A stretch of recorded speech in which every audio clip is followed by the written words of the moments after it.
We are very grateful and relieved that an arrest has been made in connection with Rachel's murder. Rachel was a mother, daughter, sister, and a friend. Rachel's absence from our lives has left many broken hearts and great devastation.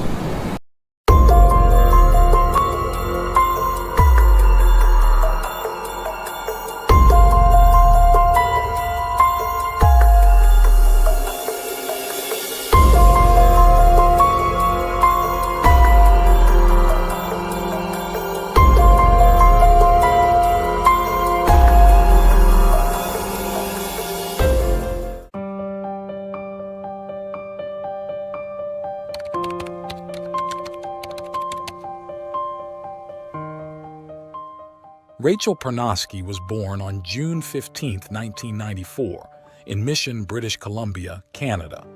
Details about her early life are scarce, but it's known that she grew up surrounded by the love of her mother and sister. Those who knew Rachel as a child with beautiful green eyes often commented on her infectious laughter, which could brighten anyone's day. Information about her father is limited. It's only known that he was far from exemplary, had multiple relationships, and fathered several children with different women. Rachel was always friendly and well-liked. At one point in her life, she maintained a close relationship with her half-brother on her father's side, Matthew Pernosky, who was nearly 10 years older than her. Matthew was born in 1985 when his mother was only 18. His parents separated when he was young, and at 2 years old, he was sent to live with his father and stepmother. When he was 11, he returned to his mother's home, apparently due to conflicts with his stepmother. Matthew claimed that his stepmother physically abused him, hitting him with spoons while his father did nothing to protect him. Feeling unprotected, Matthew eventually moved back with his mother, resulting in almost no further contact with his father. As time went on, Matthew found it increasingly difficult to connect with people. He left his mother's home and moved in with his grandparents, who later divorced.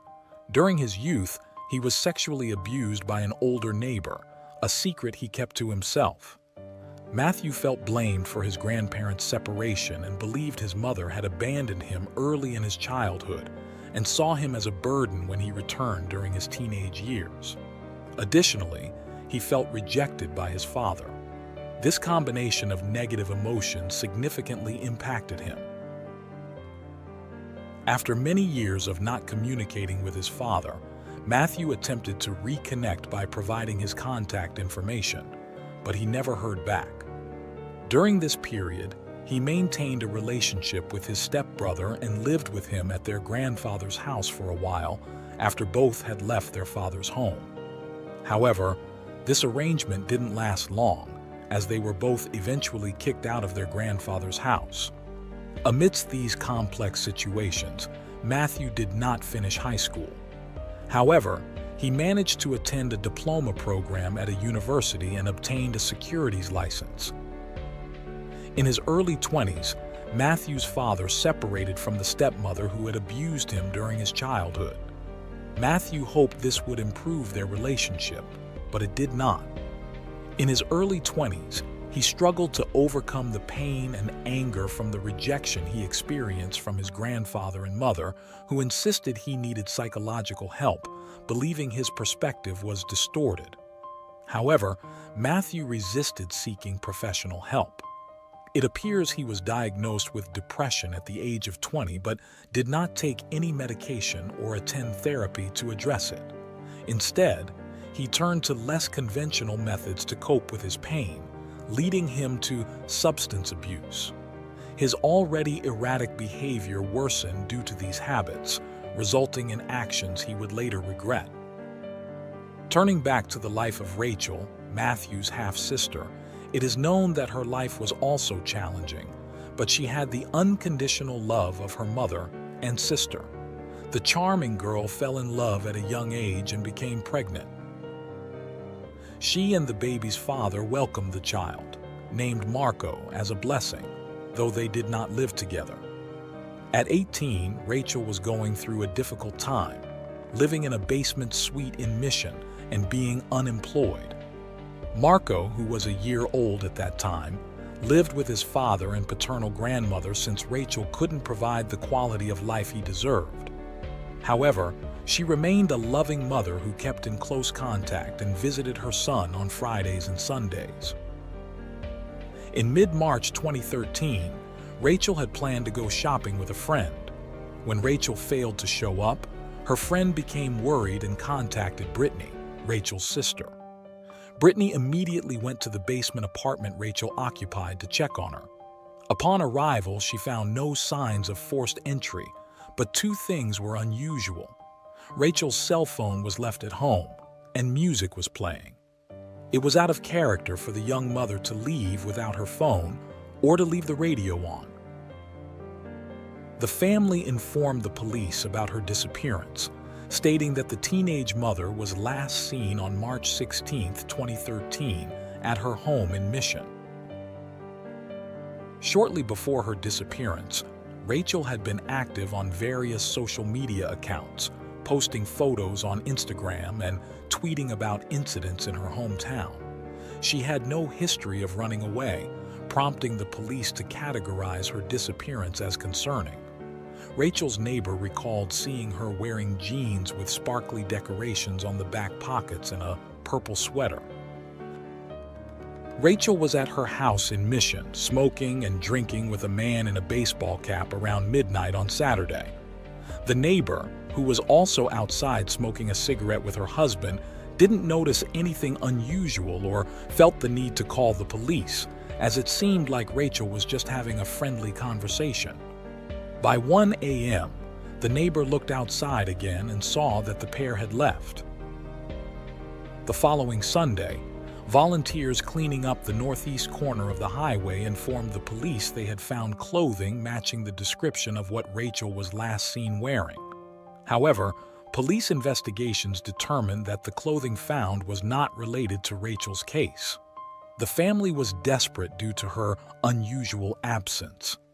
Unfortunately, after days of exhaustive searching by family, friends, and police, Rachel's body was discovered on Tuesday night.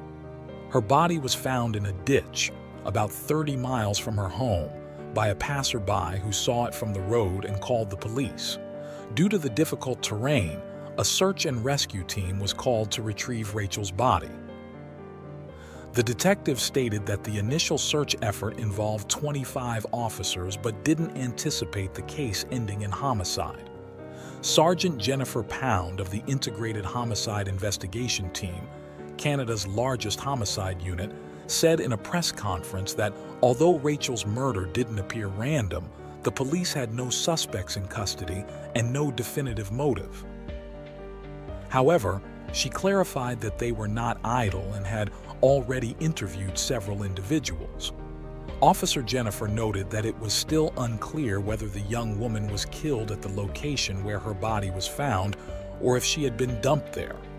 She added that the social media accounts Rachel frequently used could be crucial in identifying the killer. The results of the autopsy were expected within hours but would not be made public due to the ongoing investigation. Sergeant Jennifer also stated that Rachel's murder had left a void in her family, made even more painful by the fact that she had left behind a small child. She urged anyone with information that could help solve the case to come forward to the police. 2 days after Rachel's body was discovered, over 300 people braved the wind to pay tribute to the young woman at a heartfelt vigil in Heritage Park, Mission. Among the attendees were the father of Rachel's child, who held their baby in his arms, along with other family members, friends, and community members. The atmosphere was filled with sorrow and disbelief, as many of those present had participated in the search for Rachel and never imagined it would end so tragically. Speakers at the vigil remembered Rachel for her positive attitude and sense of humor. Despite the initial outpouring of grief and tributes, time marched on. Days turned into weeks, weeks into months, and months into years. Life went on for everyone, while the case seemed to stagnate or be forgotten, at least in the eyes of Rachel's family. What they didn't know was that detectives had been diligently working behind the scenes, relentlessly gathering evidence to bring the perpetrator to justice. The most shocking revelation was the direction the investigation had taken and the closeness of the perpetrator to the victim. On June 23, 2016, there was enough evidence to support charges related to Rachel's murder, and on June 24th, the responsible party was arrested without incident. On June 27, 2016, after 3 years of investigation, the Integrated Homicide Investigation Team announced that they had sufficient evidence to support the charges. The accused turned out to be none other than Rachel's half-brother on her father's side, who was 27 years old at the time of the murder. Matthew, then 31 and residing in Richmond, was charged with second-degree murder, along with a second, particularly heinous charge: desecration of a corpse for having sexual contact with Rachel's dead body and disposing of it. Sergeant Jennifer stated that it was a tragic case that had left a family with many unanswered questions. She clarified that from the beginning, the investigative bodies had worked together to follow the evidence and bring charges. She mentioned that it took 3 solid years of dedication and commitment from all the investigators involved to achieve justice for Rachel. She noted that Matthew had been considered a person of interest from the start of the investigation, but they needed to carefully piece together all the facts to avoid jeopardizing the extensive efforts made. A statement written on behalf of Rachel's family was also read, expressing their gratitude and relief at the arrest of the suspected killer, though the wait for justice continued. The start of the trial was delayed longer than Rachel's family had hoped. It wasn't until 2018 that the case finally went to court. Just as the trial was set to begin, Matthew, her half-brother, pleaded guilty to her murder.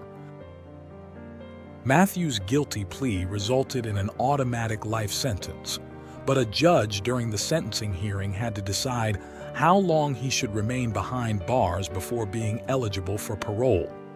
For second-degree murder, the sentence typically ranges from 10 to 25 years.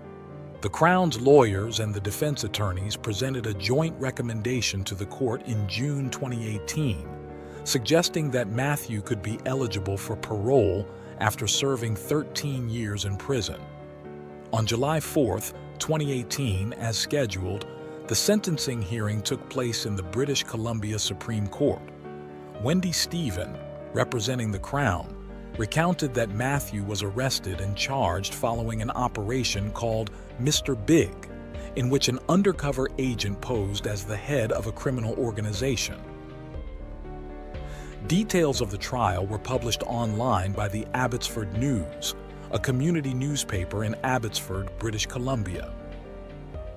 It was revealed that Matthew confessed to Mr. Big that he had killed Rachel, with whom he shared the same father. The confession was recorded with hidden cameras. Wendy, the Crown representative, explained that on the night of the murder, Matthew had gone to Rachel's residence to apologize for abusing her when she was a child.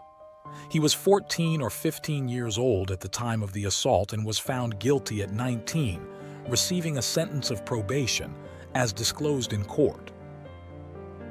Wendy also detailed that Rachel had exchanged text messages with a friend, who asked how her conversation with Matthew was going. She replied that it had been a good, emotional conversation, but that she was very tired and hoped he would go home soon. Matthew saw this message and became enraged. The prosecutor continued, highlighting that Matthew confessed in 2016 to the undercover officer that Rachel's text message made it seem like she was the victim, while he felt he had suffered through the accusations and judicial process. To Matthew, the fact that he had sexually abused his sister when she was just a child seemed insignificant. Wendy explained that, in a fit of rage, Matthew hit Rachel on the head, immobilized her, and suffocated her by covering her mouth and nose with his hand. He then transported her body to his residence in Abbotsford. sexually assaulted the corpse and disposed of it. After committing these crimes, Matthew tried to cover his tracks by sending text messages from Rachel's phone after her death and getting rid of her keys and other personal items. When it was the defense's turn, the defense attorney argued that the murder had been a traumatic event in Matthew's life, leading to panic attacks, sleepless nights, flashbacks, and nightmares, requiring treatment for depression, anxiety, and post-traumatic stress disorder, which he was receiving in prison. He claimed that Matthew had an unstable childhood, shuffling between parents and grandparents, which generated a lot of unresolved anger and frustration. However, she stated that he could improve as he was participating in prison programs that helped him understand his issues. The courtroom was filled with Rachel's family and friends who had to listen to the horrific details recounted by the prosecutor about Rachel's suffering and the defense's argument portraying Matthew as a victim. Wendy then read the victim impact statements aloud, representing Rachel's sister, mother, and the father of her child, detailing the devastating emotional toll her death had taken on the family. On July 4th, 2018, the judge agreed with the joint sentencing recommendation made by the Crown and defense attorneys during the June hearing. He stated before the British Columbia Supreme Court that he believed 13 years was an appropriate time for Matthew to become eligible for parole, based on sentences in similar cases. He emphasized that Matthew would still serve a life sentence, even if granted parole, as he would always be subject to certain conditions. He added that parole was never guaranteed and could be revoked. He described Matthew's actions as repulsive. After the court session, Rachel's sister expressed that her family felt relieved but mostly exhausted by the entire experience. She added that the family was not surprised by Matthew's guilty plea, as they had always suspected him, despite lacking evidence. Responding to Matthew's claims of suffering, Brittany emphasized that Rachel was the only victim and that Matthew could portray himself as a martyr to gain sympathy or pity, but he was not a victim. She stressed the importance of remembering this crucial fact. Perhaps the most poignant evidence of the tragedy's impact was contained in a letter the family provided to Sergeant Jennifer. In it, they expressed that Rachel was a mother, daughter, sister, and friend, and her absence had left many broken hearts and great devastation, as she was missed and remembered every day. They described Rachel as a sweet, strong, and beautiful young woman with her entire life ahead of her, but she would never get the chance to live out her dreams. They highlighted that her senseless murder left behind a child who would never know his mother and would one day need answers to questions no child should have to ask. The family noted they no longer had words to describe their pain or the difficulty of processing everything that had happened, and they requested privacy while expressing gratitude that justice was served, though nothing could ever compensate for the loss of Rachel's young life. Finally, Brittany said the family hoped to use their experience to help others going through similar tragic circumstances. She emphasized that there should be more support in such painful situations. She remarked that no mother should have to close her deceased daughter's bank account or receive mail addressed to her dead daughter in response to some bureaucratic procedure, as it was too difficult to bear. Brittany suggested that it would be very helpful to have someone designated to handle tasks such as making phone calls to various government agencies so that families wouldn't have to repeatedly explain that their loved one had passed away. She announced that, holding on to hope, the family was trying to focus on raising Marco, Rachel's son, who was 6 years old at the time of the sentencing and was as good and smart as his mother.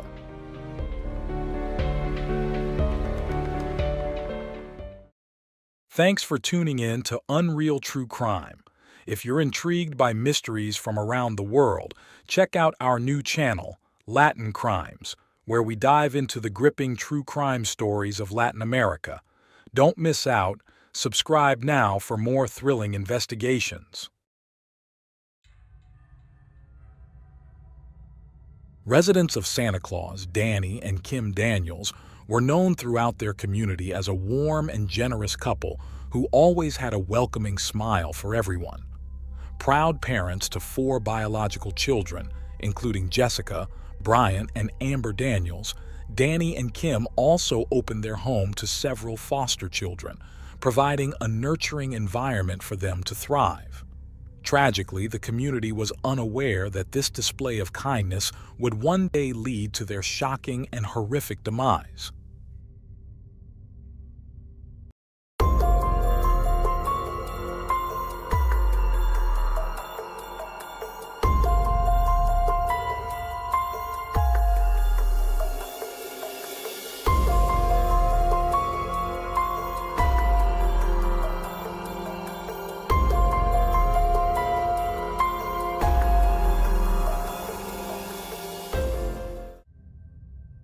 Kimberly, known simply as Kim to her loved ones, was born on February 25, 1964, in Georgia, USA.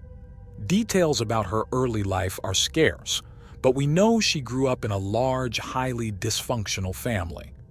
Kim faced many challenges from a young age. She became an orphan in her early teens and spent her remaining youth moving from one foster home to another. When Kim turned 18 and aged out of the foster care system, life didn't get any easier. She had 3 children with a man whose identity remains undisclosed. Her first child, Amber, was born around 1986 or 1987 when Kim was in her 20s. Then, in January 1989, she welcomed twins Bryant and Brooke. Unfortunately, Kim's troubled childhood took its toll, and her struggles with drug and alcohol addiction led to her losing custody of her children. After hitting rock bottom and being forced to live in her car, Kim decided it was time for a change. In 1992, she joined Alcoholics Anonymous, where she met Danny Daniels. Danny was born on May 21, 1950, and worked for the United States Postal Service. Danny helped Kim overcome her addiction, and their relationship blossomed into love. They married shortly after, and with the stability of their marriage, Kim regained custody of her 3 children. The Daniels family was now complete with Kim, her children Amber, Bryant, Brooke, Danny, and Jessica, a daughter Danny had previously adopted. They moved into a charming brick house in the quaint town of Santa Claus, Georgia, a place with a population of just around 300 known for its Christmas theme. The town's main attraction was its festive spirit, with everything inspired by the legendary figure of Santa Claus. The local chapel was open 24/7, featuring a walking trail in Santa's garden. During the holiday season, residents sent over 1,000 letters and postcards through a large red mailbox labeled as Santa's Mail, located on December 25th Avenue. Other street names in the town were similarly themed, like Slay Street and Rudolph Road. The town sign featured a drawing of Santa Claus and the phrase, "The town that loves children," written in beautiful script. The Daniels home boasted a huge fireplace and was nestled between 2 railroad ponds, surrounded by tall pines and vineyards. The Daniels family settled into their new home without any trouble and quickly became devoted members of the Pentecostal church. Kim played the piano and sang in the choir during religious services, while Danny taught Sunday school. Their kids attended the local school. To those who knew them, they epitomized the perfect family: a beautiful home, 4 children, 2 dogs, a mother dedicated to her family and community, and a father who worked hard for the well-being of his loved ones. Kim and Danny's kindness seemed to know no bounds. By the mid-90s, they had opened their doors as a foster home for children in need. Having experienced the hardships of being homeless herself, Kim felt this was a natural step, and Danny's familiarity with the adoption system made it seem like the logical choice. Over the next few years, social service workers noted that the Daniels took in about 7 children, though some sources suggested the number was much higher. One of the children they took in 1995, was a 10-year-old girl named Joanne. She was placed with the Daniels due to her toxic family environment. Both Joanne's father and stepfather were alcoholics. Various child protection service workers reported that her mother practiced black magic and voodoo. Joanne had an older brother named Jerry Scott Heidler. Born on June 9, 1977, Jerry was described as a kind young man who got along well with children. However, he faced challenges due to his difficult home life. During his high school years, he attended a school for students with emotional and behavioral disorders, and he had a criminal record for stealing from a store and a vehicle.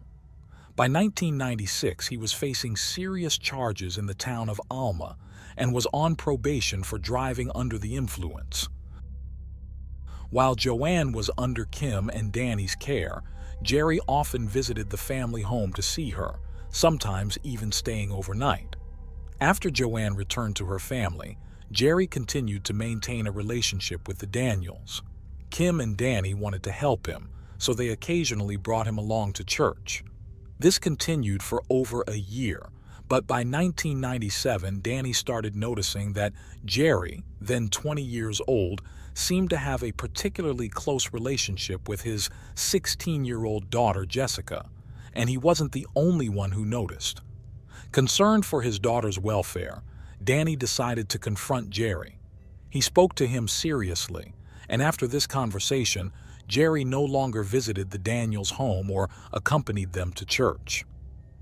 In December of that same year, the Daniels were getting ready to celebrate the holiday season. Christmas was Kim's favorite time of the year, a sentiment deeply rooted in her own experiences of spending many Christmas Eves alone during her years in foster care.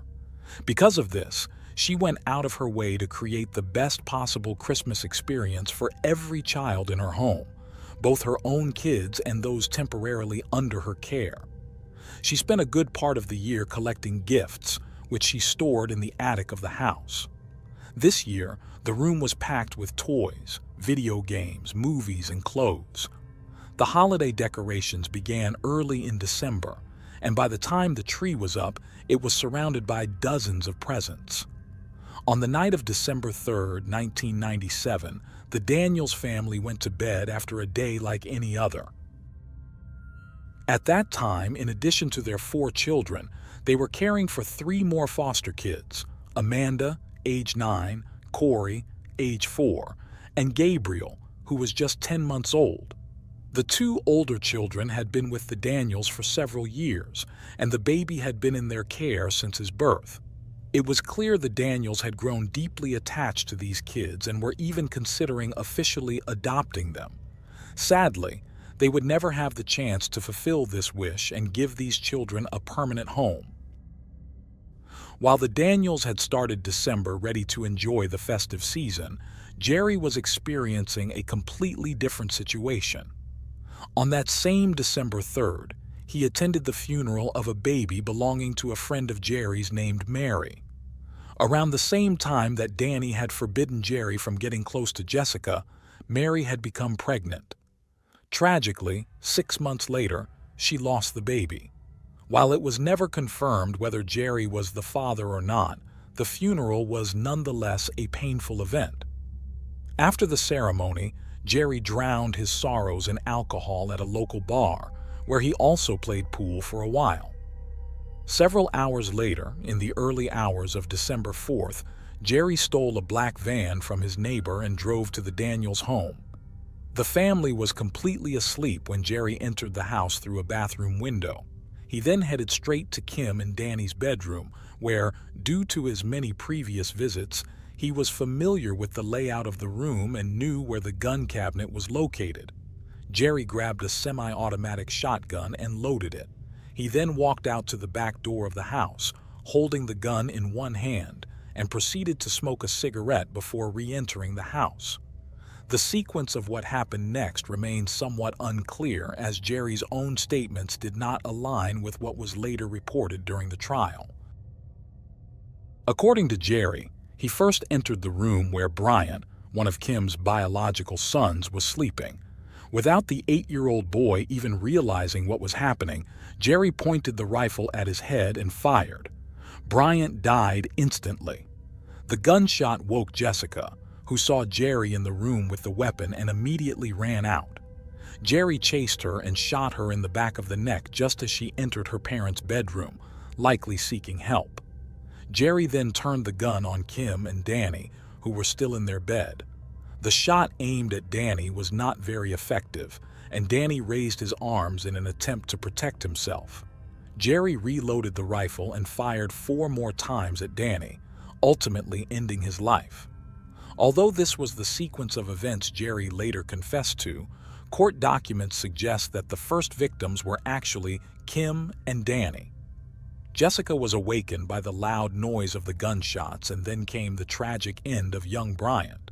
Regardless of the exact sequence, the harsh reality was that Jerry had cold-bloodedly taken 4 lives without any apparent reason. However, Jerry's criminal actions that night were not yet over. 5 more children remained alive in the house: Amber, Brooke, Amanda, Corey, and Gabriel. Some reports mention that Jerry's sister Joanne was with the Daniels at the time of the attack, but court documents clarify that she had not been in the house since her foster care stay in 1995. Jerry went to the room where the 3 girls were sleeping. He told them that a man had broken into the house and that Kim had asked him to take them to safety. The girls, who knew and trusted Jerry, believed him and followed him to the van. Gabriel, the baby, just 10 months old, and Corey, the 4-year-old, were left behind in the house with the bodies of their parents and siblings. Jerry then drove the 3 girls about 15 miles to the Altamaha River. He parked in a secluded area under a bridge and proceeded to sexually abuse 10-year-old Amber. It was not entirely clear if Brooke and Amanda witnessed this heinous attack. After raping the little girl, Jerry threw the gun into the river and continued driving with the 3 girls about 72 miles away from the Daniels residence. After committing these horrific crimes, Jerry dropped the girls off the vehicle and left them abandoned on a dirt road. He then returned to his mother's house in the town of Alma, where he spent the next few hours sleeping and playing video games with his brother as if nothing had happened. At one point, Jerry asked his brother if he had ever killed someone.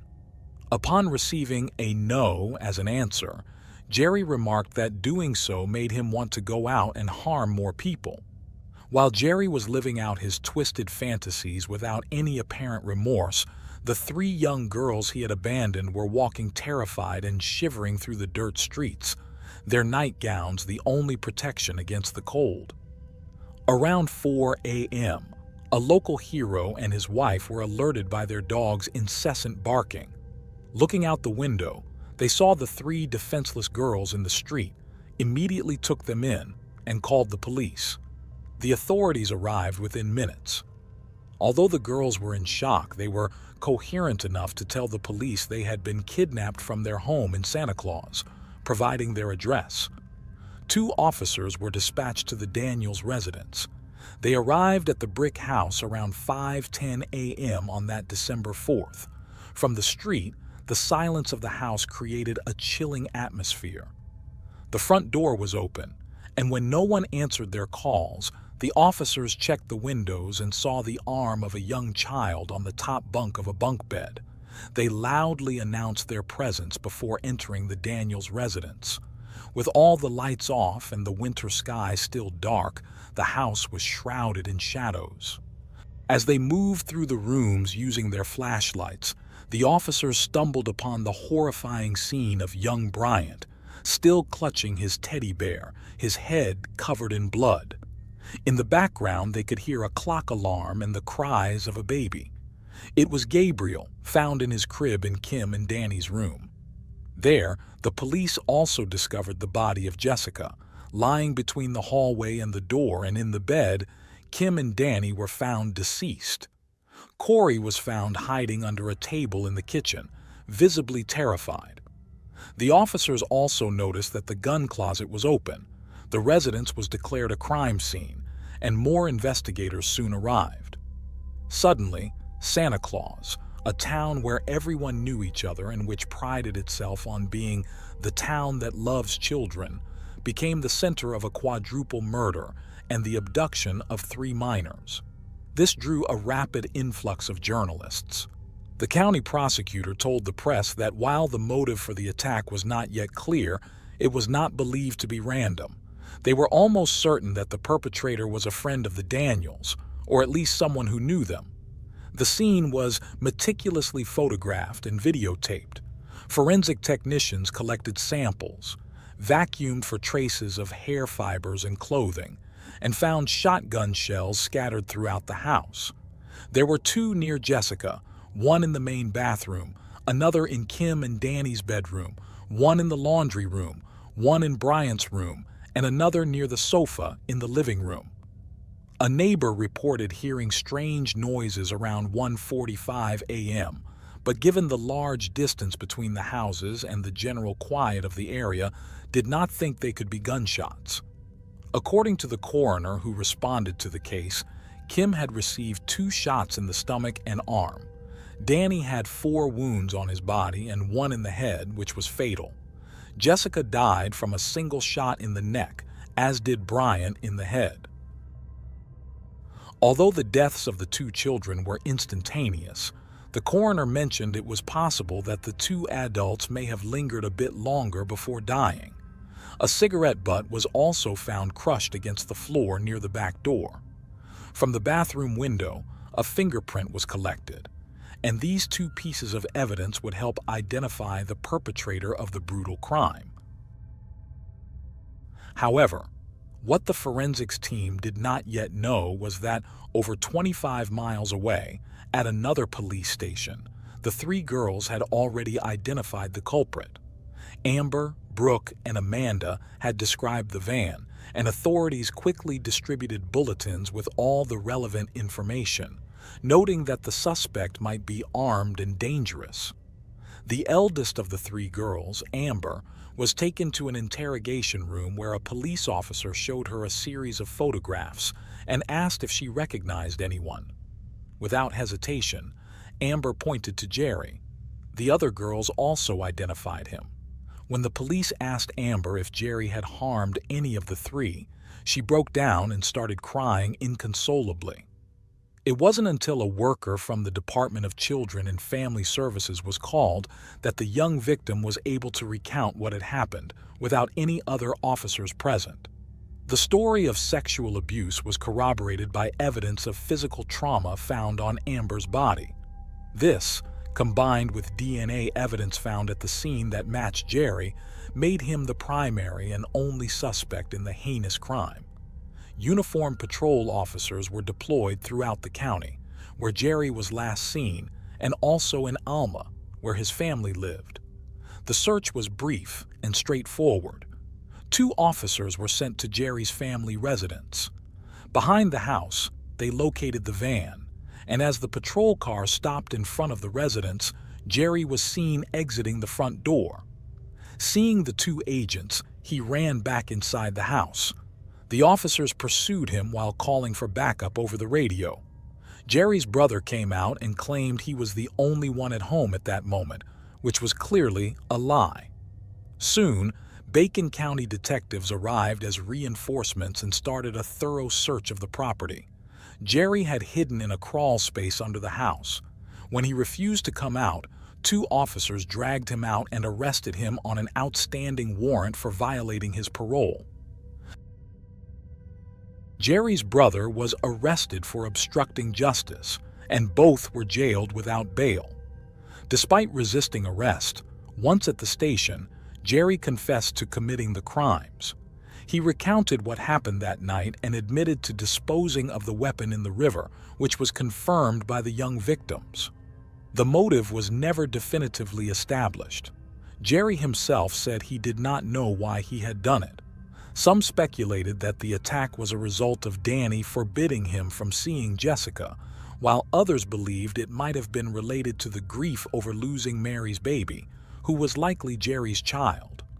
In his statement, Jerry said he remembered the events as if he had been in a dream. Jerry's entire confession, which included the kidnapping of the 3 girls and the abuse of Amber, was recorded on video. On December 8, 1997, just weeks before Christmas, funeral services for the 4 victims were held. After the ceremony, Danny, Kim, Jessica, and Bryant were laid to rest side by side. Although the evidence was more than sufficient, and Jerry had confessed to his crimes when it came time to plead at the trial, he remained silent. Without a plea of guilty or innocent, the court clerk automatically entered a plea of not guilty on his behalf. As a result, a trial had to proceed, which was not scheduled until mid-1999. On July 6th of that year, while waiting for his trial to begin, Jerry managed to escape from his cell by sawing through the bars of his window. He was on the run for 12 hours before being recaptured and returned to jail. During a search of his cell, authorities found 75 homemade weapons and learned that he often threatened guards and other inmates. After this incident, his trial finally started on August 30th, 1999. The prosecution presented videos and photographs of the crime scene showing the condition in which the victims were found. Jerry kept his head down, refusing to look at the outcome of his actions. They also played the video of Amber's testimony, recounting everything that happened that tragic morning. Her words brought tears to the eyes of the Daniels' relatives and friends present, and even some jury members were moved. Additionally, Jerry's recorded confession was played, and the 2 officers who conducted the interrogation testified about his statements. Forensic doctors who examined the bodies testified about the number of gunshot wounds each family member received and the estimated time of death for each. A firearms expert testified that the shotgun used in the attack had a capacity for only 6 cartridges, indicating that the perpetrator must have reloaded at least once, given the number of wounds and cartridges found at the scene. The prosecutor suggested several possible motives for the murders, with the main hypothesis being that Jerry was angry over being prohibited from seeing Jessica. The defense, on the other hand, pleaded guilty but requested a verdict of insanity to avoid the death penalty. As part of this strategy, 3 court-appointed experts were required to examine the accused's mental state before the trial. During the trial, the court allowed, despite the prosecution's objections, 3 doctors who had interviewed Jerry to testify as witnesses regarding his mental health. The 3 appointed experts testified that the defendant did not suffer from any mental retardation, and his IQ was in the lower average range. They diagnosed him with borderline personality disorder, possibly accompanied by antisocial personality disorder. However, they stated that Jerry had not shown signs of a psychotic break and was responsible for his actions. They added that the accused was a drug addict and could experience hallucinations during periods of use. They agreed that he had the mental capacity to stand trial and that there was sufficient clinical documentation to consider a guilty verdict, but not for mental illness. The first phase of the trial concluded with a unanimous verdict of guilt. The jury found Jerry guilty of 4 counts of murder with malice aforethought, 3 counts of kidnapping, 1 count of kidnapping causing bodily harm, 1 count of aggravated sodomy, 1 count of aggravated child sexual abuse, another of child abuse, and 1 of burglary. During the sentencing phase, the prosecution presented 5 witnesses to demonstrate that Jerry was an unstable and dangerous individual. The first was a police officer who testified about finding an iron bar hidden in the defendant's prison uniform during an inspection. Next, a guard from the detention center where Jerry had been incarcerated testified that he had heard Jerry say he had not finished collecting souls. A jailer from the same facility testified that the accused had tampered with the locks on his cell door and had fashioned a weapon with which he had threatened several prison officials. This testimony was corroborated by a jail administrator who added that Jerry had escaped from the center for 12 hours just days before the trial. Finally, a prosecutor from the Georgia Bureau of Investigation testified that he had received a taunting call from the accused while in prison, in which Jerry said that of the 9 little pigs, 4 were dead, referencing the Daniels. In response, the defense called Jerry's mother to the stand. She spoke about her son's upbringing and mental health, noting that his father was an alcoholic and she had left him when Jerry was 4 years old. Following her, Jerry's sister testified. Lisa also spoke about their childhood, detailing how their family frequently moved, their father and stepfather's excessive drinking, and the latter's verbal abuse. Additionally, the director of programs at the Georgia Department of Juvenile Justice testified. He had managed Jerry's family's case and mentioned that Jerry had entered the juvenile justice system at 14 or 15 years old after a confrontation with his stepfather. William Wright, a social services worker, testified that he had been in contact with the family in 1985 and had noted that Jerry's mother showed little affection towards her son. Jerry's foster mother from August 1988 to March 1989 recalled that the 11-year-old Jerry was afraid of the dark and irrationally feared that a knife might fall from the ceiling and cut him. Another doctor contacted by the defense team to assess Jerry agreed with the diagnosis of borderline personality disorder. On September 4, 1999, nearly 2 years after the gruesome murder of the 4 Daniels family members, the jury found aggravating circumstances and recommended the death penalty for each of the 4 counts of murder with malice aforethought.